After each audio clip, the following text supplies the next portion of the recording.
All right. Our topic today is the transforming power of the soul-guided path. The transforming power of the soul-guided path. Now, this is kind of a quick little two-part series that gives us an opportunity to pause and look at where we're headed and what's running the show. Because what I've noticed about myself and many, many others is that we really are creatures of habit. And even if we've experienced consequences from very difficult or life-limiting situations and patterns in our life, we seem to stay locked into those habits. I'm reminded of the great story of this guy who was down and out and his life wasn't working, and he was frustrated and he was upset.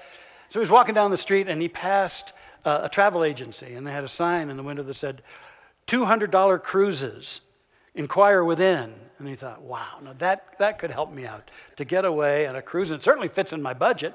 I'm going to go for it. So he went inside and he asked about it and he filled out the paperwork. And as he was doing that, somebody came up from behind him and knocked him unconscious. They took him and sent him down a chute into a rowboat. And that rowboat was pushed out to sea. And so he bobbed around a while, and then he came to, and he got up on one elbow, and he looked around, and noted, I'm in a rowboat here. And then he saw another guy in a rowboat rowing toward him really fast. And as the other guy got closer, he yelled out to our guy, and he said, hey, did you sign up for the $200 cruise? And our guy said, well, yeah. And the other guy said, well, do they serve food on these cruises? And our guy said, well, they didn't last year. And so sometimes we don't learn too fast. But what I will tell you is that there are a lot of other examples of those who have sensed something deep within themselves and have veered off of the standard way, have veered off of what seemed like the direction of their lives onto a different path, perhaps their own personal road less traveled. I'm thinking of Mohandas K. Gandhi, later called Mahatma Gandhi, who in his young adulthood was a brash, kind of fearful, angry young man, who, as the wheels of soul evolvement began to turn within him, eventually, as you know, would become one of the greatest social transformers ever and an incredible voice for peaceful, nonviolent change. Transformation, veering off of the trajectory. I'm thinking of a guy named Sir Richard Branson, who back in the 60s, they didn't know a lot about dyslexia, and he was experiencing dyslexia, so much so that in 1966, when he was 16, he dropped out of high school. And he didn't really know what to do, but he had a confidence about himself and a kind of an interconnection with his guidance. And so the first thing he did is he published a little newspaper there in his school, and then he began selling records through the newspaper, and that was going all right. And it wasn't long after that he actually opened a store to sell records and other recordings. Then that morphed into a recording label and studio, and then he started attracting some really great bands, including the Rolling Stones.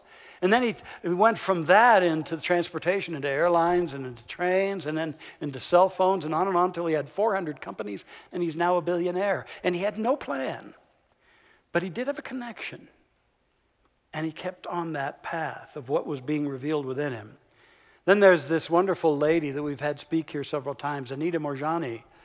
And Anita found herself in her midlife riddled with cancer throughout her entire body. She was in very, very critical condition. And in fact, she actually died on an operating table, only to be resuscitated. But during that near-death experience, Anita really saw what she had been doing to her life. She saw how she had dedicated her life to everyone else except herself. That she was a people pleaser, that she was always deferring, always pushing down everything that wanted to emerge within her and just trying to make everybody happy with her and everybody happy in their lives. And as she saw this revelation and then connected with the soul of her that wanted to use this lifetime for far more than that, well, after she was resuscitated, that insight was transformative. And within 6 months, she was entirely cancer-free and remained so, and has written a book, Dying to Be Me, and is out speaking and talking about this. that activation of the soul and how we suppress that soul energy in our life. Oh, and I'm reminded of Helen Keller, the great Helen Keller, who was this rageful, lost young girl, and then the grace of Anne Sullivan, who connected her to her awareness and even to her spirit, so much so that she became one of the most brilliant women of her time and a mystic at hand. That woman who would say, life is either a daring adventure or nothing. Yeah, the trajectory doesn't have to pull us. We can veer off of that if something within says, that's my path. So here's the key in all of this. We are all a part of the kingdom of ever-expanding good. The kingdom of ever-expanding good. Jesus called it the kingdom of heaven, and he said that kingdom of God is within you. We're a part of this kingdom. And this kingdom is a field of infinite divine intelligence and purposeful unfoldment of life. That's this kingdom. And we're a part of that. Now, what if we discovered and really connected with that essence of our being that is part of this omnipresent kingdom of ever-expanding good? Discovered and connected with that part of us that is intrinsically and eternally whole, peaceful, powerful, and wise beyond all measure, wise beyond all measure. And what if we abandoned ourselves to this soul initiative, abandoned ourselves to it, so that it expressed through us? What might our lives become were we to embrace the soul-guided path for ourselves? What might our lives become? Now, this essence of being that I'm speaking about is very often called the soul or the spiritual self, the higher self, the true self. Call it whatever you choose. And this soul of us is so incredible. But the thing is, we forget about that. And so many seem to have fashioned their whole lives about striving to become. Striving to become. Have you ever felt that way? I've got to become. I'm not enough yet, so I've got to become more. I've got to become better, more accepted, more accomplished, more powerful, more loved. And so we press and struggle to be that, coming from this foundation of not enoughness. When the truth of the matter is that the soul of you and me is absolutely spectacular. And it cannot be improved upon. And I think our biggest job, get out of the way. And let it have its way with and through us. Our founder, Ernest Holmes, he said we should never lose sight of the fact that the soul is on the pathway of an endless and ever-expanding experience, and that only by expansion can it evolve. How are we doing with that? That giving of expansive opening to the soul of us. That, like the acorn at the heart of the oak, knows how to become majestic. If we'll let it, if we'll allow it. So in all of this, the biggest problem is that we're not taught that there's that divinely ordained life of us that is already imbued with intelligence and love and is always whole. We're not taught that. So what we set about doing as we become more conscious of our lives in our youth is we start fabricating an image of ourselves, our self-image.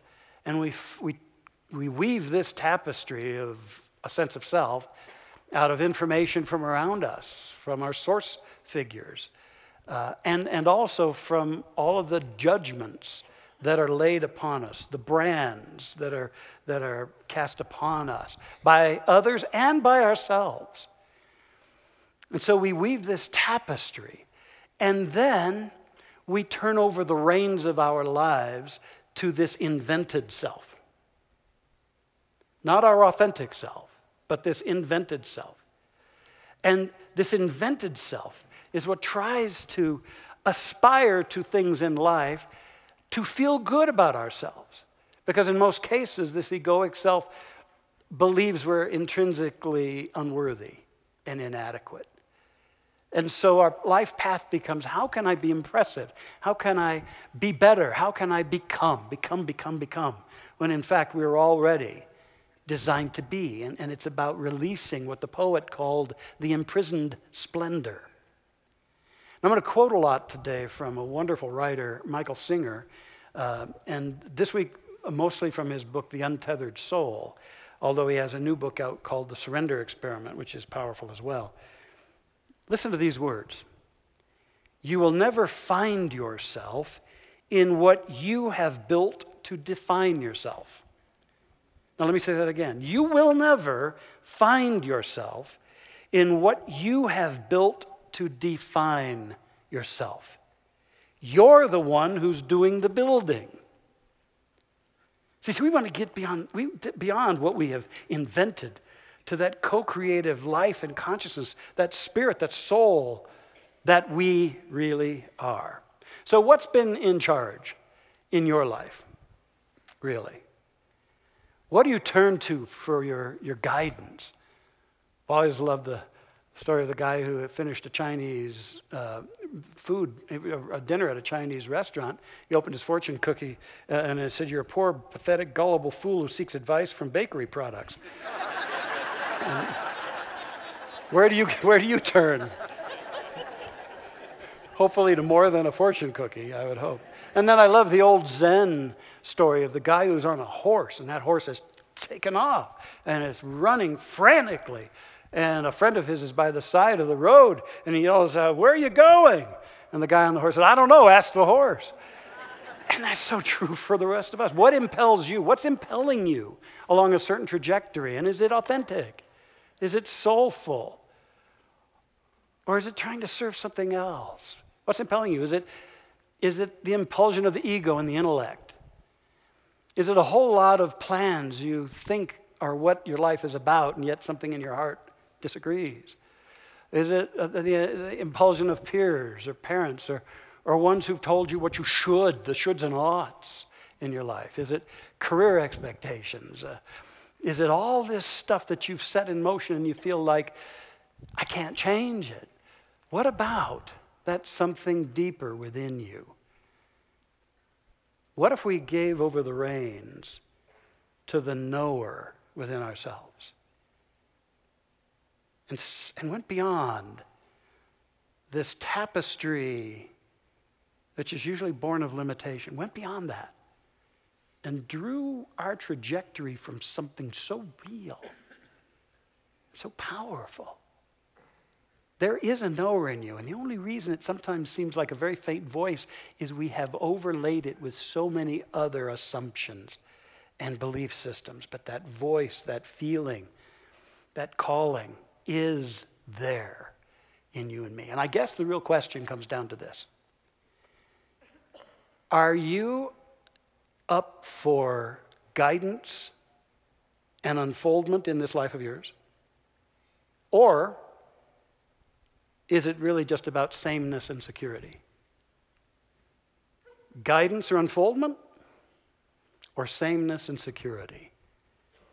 Something in us withers if it's just simply safety, sameness, and security. And it doesn't matter what station we're in this life. That acorn of the soul wants to sprout even more. So I want to offer you some of the ways that I think we can get back in touch. That we can do what this first part is really about, and that's fostering illumination. Illumining ourselves to the truth of our being. That we're spiritual beings. We're in this world, but we're not of it.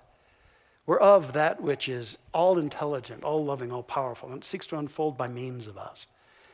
We can get back in touch with that and begin to really walk a soul-guided path. And to remember these, just remember the letters of soul, and you guessed it, they'll all start with these 4 words. It's all about stilling, opening, untethering, and leaping. Let's start with the first one, stilling. In the Bible it says, be still and know. It's like what we get to do when we finally stop listening to all the invented voices in our heads and we get still and we come into the presence of the knower. Be still and know that I am God. Be still and connect with that I am essence of you, which is the spirit of you, the God in you. Be still and know that. That's reconnecting with your essence. When Jesus and the gang would get kind of up to here with the human condition in the world, they'd have to do what we all should do a whole lot. He would say to them, let us get thee apart a while. And he would take them away, and they'd go to the desert or to a mountain or onto a boat on the sea. And there they'd get still, reconnect, re-empower themselves. And I also love it when he said, put out into the deep and let down your nets for a catch. Well, if there's anything that you do during this series, I would say put out into the deep of you and put down your nets to catch a greater expression of yourself, catch a new idea, catch a true soul leading for your life. Even if it flies in the face of everything that's currently going on, put your nets down deep. Michael Singer, deep within us there is a direct connection to the divine. There's a part of our being that is beyond the personal self. You can consciously choose to identify with that part rather than with the psyche or the body. When you do this, a natural transformation begins to take place within you. You naturally begin to center more and more on the spiritual part of your being. And you do this not by reaching for spirit, but by letting go of the rest.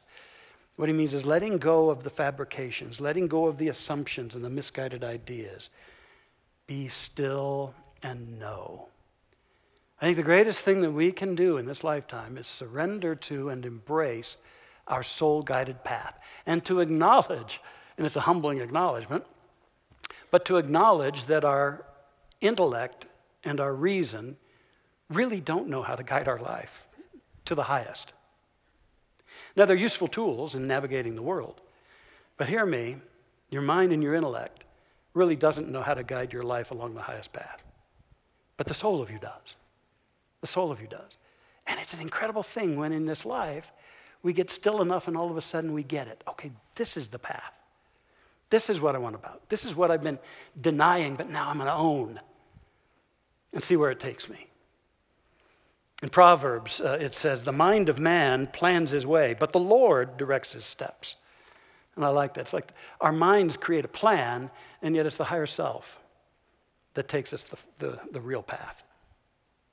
The Lord directs the path. So in many respects, to walk the soul-guided path, you've got to be out of your mind. In a very positive, way. Using the mind as a tool, but it's not the leader of your life, your heart and soul. They're the leaders of your precious, beautiful life. Or as I like to say, it's about being nuts, which is the acronym for never underestimating the spirit in your life. Never underestimating the soul of you. So it's about stilling, first of all, and then opening. Opening. This is moving into a space of giving permission to your deepest life, that it's bringing it out of hiding. It's like Anita Morjani saying, I'm open to my soul now. I've denied it most of my being. I'm going to open to it and see the wonders it creates. It's moving into that yes. More than anything, this opening is about moving into the transformational energy of change. You know, change is not the great demon our fearful ego thinks it is. Change is the harbinger of evolution. It's the catalyst for evolution. And actually, it's our greatest friend. Though the fearful part of us, again, wants to opt for sameness and security. Change is so powerful. Let me tell you about a wonderful guy in this church who gave me permission to write about him in my book. And I want to tell you his story. His name's Bob. And Bob came from a whole lineage of men in his family who were in the military service. And again, he let that tradition be his trajectory for his life initially. And he decided, well, that's what I'm to be. And so his goal was to get into West Point, but he had some physical problems. He couldn't pass the eye test. He was underweight. He had flat feet, and he had a heart murmur. But he was young, and he decided to overcome all of that. And so he did a whole bunch of practices. He would practice picking up marbles with his toes to strengthen and arch his feet. He did eye training tests or practices. He drank a pint of cream a day and then worked out with weights all day. And the heart murmur vanished, and I'll be darned, he passed the test. And he was admitted to Virginia Military Institute for a year, and then he entered West Point. Then he graduated with honors from West Point, and he then went on to do the rigors of ranger training. He became a ranger and a paratrooper. His initial assignment was to set up ranger bases in Vietnam, which he did for about 6 months. And then he was shipped to Hawaii for a time. And he says that an epic thing happened to him. He and his buddies there in Hawaii were going to go see the movie, The Longest Day, which is the story of the D-Day invasion. And they'd all bought their tickets. But all of a sudden, something came over him. And Bob couldn't go in. He couldn't. And so he told his buddies to go in and enjoy the movie. And he sat down on the curb and he had this epiphany. All of a sudden, that soul that had been held down broke out, and he said, this isn't the life I want. The soul of me wants. This is not it. I don't want to be in the military. I'm not interested in war. I'm interested in peace. I don't want to be any part of this. What a crisis it was, and yet at the same time, it was an enormous opening for him. He couldn't turn back. A couple of months later, he finally arranged for his honorable discharge, and he got out. But then he didn't know what to do. And sometimes on the soul path, you don't know. But and for a time he grieved, and he got angry with himself. He even momentarily thought he might re-enter the military, but he just kept on walking. Finally, he was hired by IBM, and that's where he learned a lot of business skills that he now uses in a very successful business consulting career. And the very day he was hired, another lady was hired, and they became friends, and she introduced him to metaphysics, to the Seth materials, to A Course in Miracles. And then in the early 70s, he found Mile High here, and it all came together. And he's been a wonderful leader here at Mile High. He is living a spectacular life. He's written a book, a very spiritually oriented book, and it's all because he was willing to open to the authentic soul and its authentic path for him. It took tremendous courage, and it wasn't always easy. But the soul knows how. Michael Singer, the spiritual journey is one of constant transformation. In order to grow, you must give up the struggle to remain the same and learn to embrace change at all times. Stilling, opening. Thirdly, untethering. To start letting go of and releasing the attachments we have to old plans, old agendas, old ways of being. To release, to let go, and to acknowledge that it's time to let go of control. Any controllers at all in the room? Oh, don't sit there looking pious at me. I know. We all do that. To untether from that. There's a story out of the American Revolution. In the days of the American Revolution, this guy was so paranoid, afraid that the British were going to overrun his village, that he concocted a plan, and he hid a rowboat in the rushes.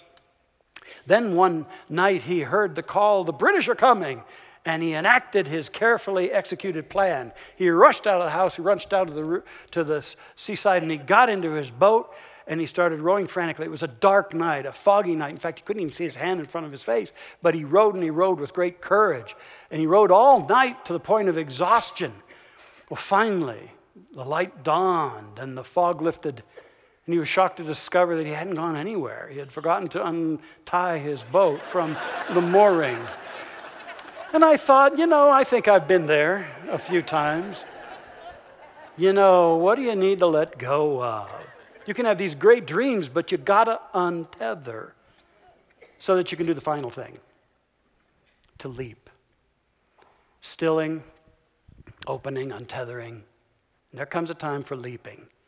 Really going forward into what is sometimes the great unknown. But your soul is calling you there. And so you get to go. And it's like the great improv expert Del Close said. He said, fall, then figure out what to do on the way down. And sometimes you got to leap and let it unfold. Let me tell you about a man that I love to the core of my being, and he's our Minister Emeritus in Memoriam, Dr. Fred Vogt, H. Fred Vogt. If you didn't get to know him, if you haven't been around long enough, he was an incredible guy. Here's a picture of Fred. Wonderful man. He was like a father to me. He nurtured me in the ministry. A dear, dear friend through all his years while here. He told me some stories about his life. Now, he too was on a trajectory in the ministry because his dad and his dad's dad had been ministers. So he assumed that's what he had to be or should be. So he, early in his life, became a Nazarene minister, Church of the Nazarene minister, which is a very traditional Christian denomination. And he did that for about 13 years. But he said, you know, Raj, about the last 3 years of that, something began to move in me. And I was in spiritual crisis. And he said that there are times I would get everybody out of the church after our Sunday services. I'd lock the doors, and I'd go back into the sanctuary. And I'd fall in the steps leading up to the altar area, and I'd just weep, and I'd cry.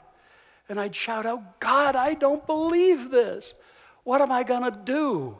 I don't believe what I'm telling these people. I can't tell them anymore that they're no good, that they were born sinners. I can't tell them anymore they got to fear God. And if they don't shape up, they're going to hell. I can't tell them this anymore. And this crisis came up in him.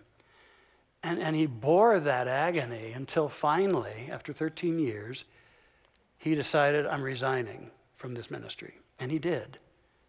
And when he told his wife that, she left him. Took his girls, his daughters, and left.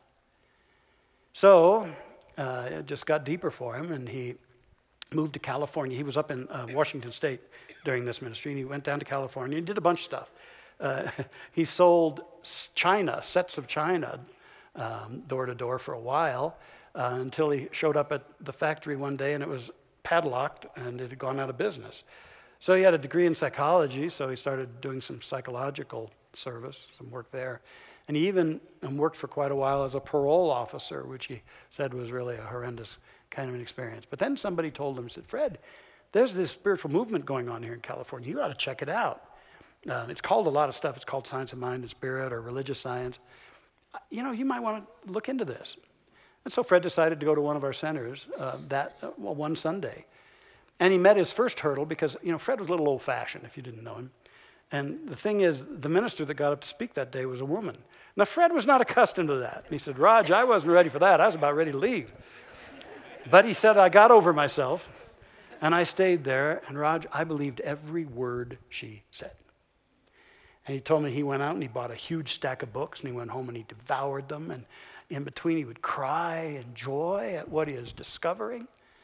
And he started studying this stuff, and he got himself credentialed in this ministry. Then he came out here to Denver, and that's the only church he ever served. And he took this church from about 300 people over in the Lakewood Theater to a couple of thousand and built the Vogt Center there. And you might say, well, boy, that was a rough go. Yeah, it was. Sometimes moving on the soul-guided path looks like an odyssey or a saga. But I tell you what, it always turns out for the best. If it's truly an initiative of your soul, it's got to lead you into the best. In fact, I think a really great affirmation for this would be, my soul doesn't screw up. Together? My soul doesn't screw up. Or let's put it positively, my soul always knows the way. My soul always knows the way. It does, gang. It really does. As I close, I'm reminded of that Eagles song. So oftentimes it happens. We all live our lives in chains. And we never even know we have the key. Those chains are just old beliefs, old images that we've been subservient to. The key is your soul. And you can unlock your life. And you can move from simply sameness and security to the great adventure that is wanting to unfold through you. So let the past go. And enter into some stilling and some opening and some untethering, lots of untethering, until you're ready to leap. And trust that great life to have its way with you. You're a miracle happening, you know. You're a miracle. And I love you. And so it is.